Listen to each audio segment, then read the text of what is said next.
So ayan guys, kunin natin yung yung head. Kuha tayo ng number 10. And this one, kuha tayo ng star screw. Kasi dismantle natin yung distributor cup. Kunin natin yung distributor cup. Yan ang una nating gagawin. Ayan. So nakuha na. Ayun, kunin natin yung ayan. Kunin natin yan. Ayan. Tapos yung may iwan, yun na lang. Ayan. Ayan ang paano magkuhan. Tapos kuha tayo ng number 10 na socket. Ayan. Buksan natin yung head. Ayan. Buksan natin yung takip. So ayan. Kuha na natin yung mga bolt. Buksan na natin yan. So ganyan po ang pag-tune up. Ayan. So nabuksan na natin. Ayan, buksan na natin. So dito tayo sa flash screw ang gawin, flash screw at saka number 10 na open range. At saka i-timing muna natin. Lagyan natin sa top dead center. Ayan na. So naka top dead center na yan.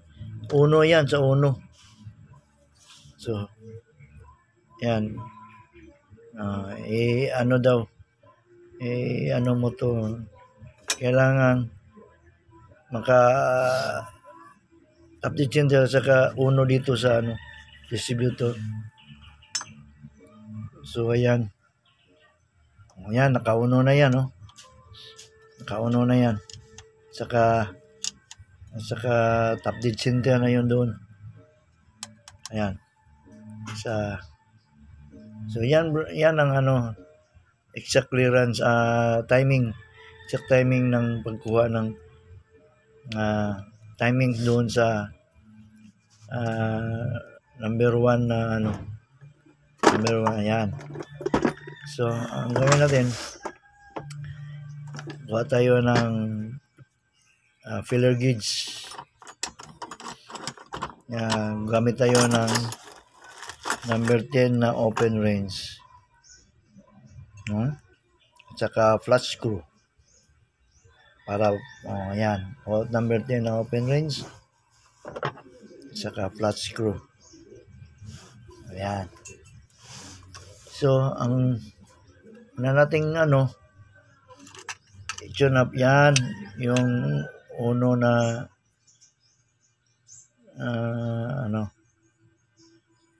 sa pabigyan natin ng number 8 sa intake, 8mm at saka 10mm sa exhaust.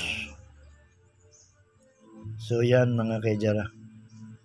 Ayan lang guys, 10mm 10mm yan sa exhaust yan. At saka sa intake 8mm yan. Hindi masilaw So yan. Yun ang saka sunod-sunod yan guys. Pagkatapos ng uno, ayan. Suluwag na natin to. Ayan. Lumulusot niyan. Ito, luwag. Tapos niyan, ganyan lang pag higpit o pag kuha ng clearance ng parabola sa multicab. Oh. Tapos yan ang gawin mo doon sa number 3. Saka ang sunod number 3, saka ang sunod number 2. Yan. So yan lang guys. Yan oh. Oh. Luwagan muna natin. Ayan. Higpitan na, higpit. Luwag pala. Kasi kinukuha natin yung clearance ng So, ganun lang guys. So, yun lang guys. Bigyan natin ng 10 mm at saka 8 mm. Gawin, ganun yan. din sa, ganun Gawin din din sa uno, yun din ang gawin mo sa ito sa third sa and number 3. second. Ayan, number 3. Tapos, ang kamrog niya ay number nakaharap 2. doon. Ayan. Ano lang yun. Sunod-sunod na yan. Ayan. Tapos dito ka magbase sa